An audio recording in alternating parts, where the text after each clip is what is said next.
رمضان الخير لنا ما هو ومسار.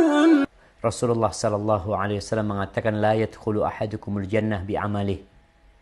Nggak ada yang masuk surga dengan amalannya. Para ulama menjelaskan maksudnya amalan itu hanya sebab. Jadi bukan karena antum beramal tahu-tahu masuk surga, itu hanya sebab. Yang memasukkan surga adalah rahmat Allah Azza wa Jalla. Sehingga Rasulullah sallallahu alaihi wasallam ditanya, "Ya Rasulullah, hatta anta, sampai engkau pun tidak akan masuk surga dengan amalanmu." Akhirnya sebagai ganti amalannya langsung dikasih surga.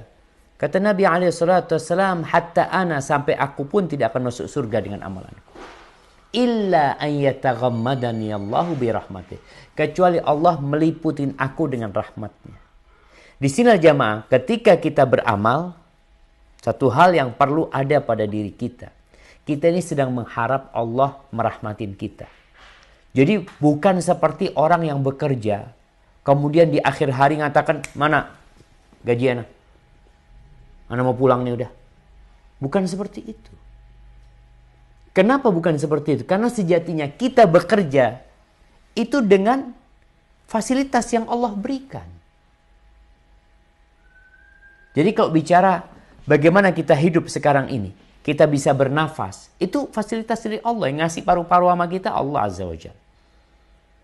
Yang ngasih fasilitas kaki, tangan, kita bisa sholat mengatakan Allahu Akbar, Allah yang kasih. Kemudian yang kasih rezeki kami sama kita juga Allah Jalla Jalaluh. Sehingga nggak pantas, nggak sepantasnya kita akhirnya sepanjang hari kerja lalu di akhir mengatakan, "Bos, mana bos? Apa gaji ana bos? Ana udah kerja seharian." Lalu bosnya mengatakan, "Engkau apa yang kau kerjakan? Taib, kau dapat semua itu, kau bisa bekerja mendapatkan hasil. Siapa yang ngasih semua barang-barang bahannya?" "Ya engkau bos," kata dia. Itu aja kita malu mau nagih seperti itu.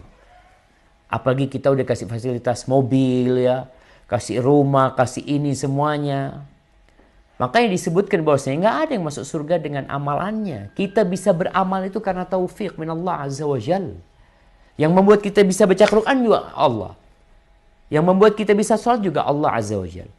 Sehingga yang diperlukan adalah rahmat Allah Azza wa Jal. Bagaimana sekarang kita mengharapkan rahmat Allah Azza wa Jal? Maka dengan cara kita takut dengan adab Allah dan berharap Allah baik sama kita. Jadi bukan sok-sokan, makanya dilarang ujub dengan amalannya. Kenapa nggak diterima amalan dari orang yang ria? Dan setiap sholat kita mengatakan Rabbighfirli warhamni, Allahumma rahmataka arju fala takilni ila nafsi tarfata ain. Maka usaha untuk mendapatkan rahmat Allah itu yang membuat kita tidak ujub, tidak bangga dengan amalan kita. Kita bersyukur kepada Allah karena kita bisa beramal juga Allah yang memberikan taufik bimbingan kepada kita jemaah. Jadi jangan sampai karena antum merasa, ada dulu orang di Jember ini mengatakan, "Saya ini sudah siap mati Pak Ustaz. Saya sudah 27 kali haji, jadi mau mati pun siap sudah." Dia merasa amalannya itulah yang akan memasukkan dia ke surga.